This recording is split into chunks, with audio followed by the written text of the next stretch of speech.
우리는 눈물이 마른 시대에 살고 있다는 생각이 듭니다. 부모 세대만 해도 부모가 별세하거나 가족이 먼저 가면 큰 울음소리가 났었습니다. 지금은 장례식장에 가도 울음소리가 들리질 않습니다.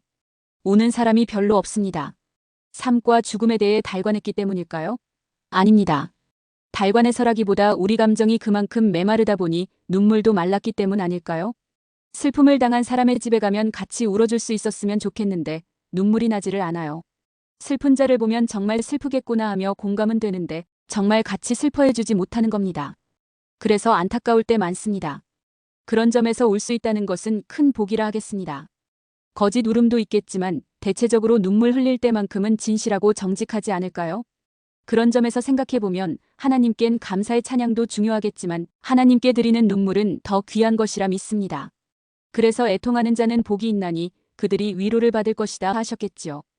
애통하다는 말, 펜데오는 슬퍼하다, 애도하다, 울부짖다는 의미를 지닙니다. 단순히 기분이 우울한 정도를 넘어 사람이 감당하기 힘든 일을 겪음으로 미어지던 가슴이 터지듯 솟구쳐 나오는 통곡이나 슬픔이 담긴 큰 울음을 의미하는 것이죠. 그래서 애통이란 창자가 끊어지는 듯한 강한 슬픔이나 고통을 동반하는 울음을 표현하는 말인 것입니다. 위로받다라는 말.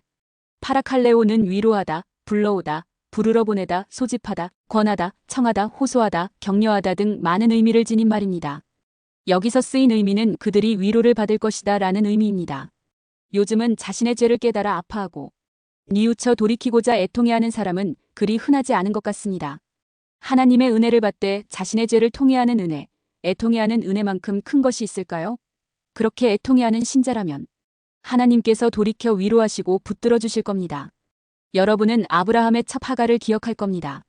하갈이 아들 이스마엘을 낳자 교만해져서 결국은 집에서 쫓겨나고 맙니다. 브엘세바 광야에서 물이 없어 아들이 죽어가는 것을 보는 하갈은 울부짖습니다. 하나님은 그 울부짖음을 들으시고 물을 주셨습니다.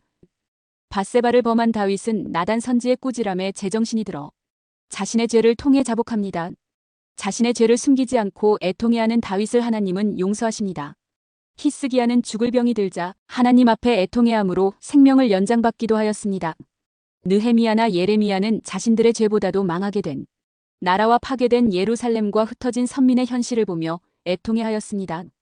주님은 애통하는 자는 복이 있으니 지희가 위로를 받을 것이다 하셨습니다. 그러므로 누구든지 자신의 죄를 깨달아 애통해한다면 분명 하나님의 위로가 있을 겁니다.